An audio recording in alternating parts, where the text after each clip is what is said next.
CM Revanth Reddy నీటిపారుదల శాఖ మంత్రి ఉత్తమ్ కుమార్ రెడ్డి తెలంగాణ ద్రోహులని మాజీ మంత్రి సూర్యాపేట ఎమ్మెల్యే జగదీష్ రెడ్డి విమర్శించారు.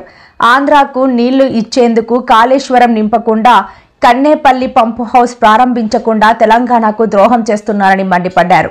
యాదాద్రి భువనగిరి జిల్లా మోత్కూరు అడ్డగూడూరు బీఆర్ఎస్ కార్యకర్తల సమావేశంలో ఆయన మాట్లాడారు.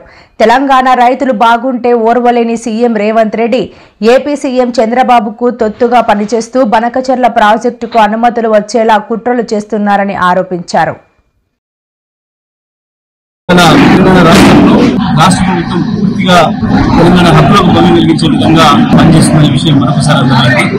నిన్న మంత్రులు ఒకరికొకరు అడిగినా సరే ఆగకుండా ఉత్తమ్ కుమార్ రెడ్డి మేఘాల మీద ఉరికి కిందికి పులిచింతలకు ప్రకాశం బ్యారేజ్కు ఒకరి సముద్రంలో పంపడానికి పడ్డ తాపత్రయం కన్నెపల్లి పంపు హౌస్ ను ప్రారంభించడానికి ఎందుకు లేదు అని చెప్పి నేను ప్రశ్నిస్తాను.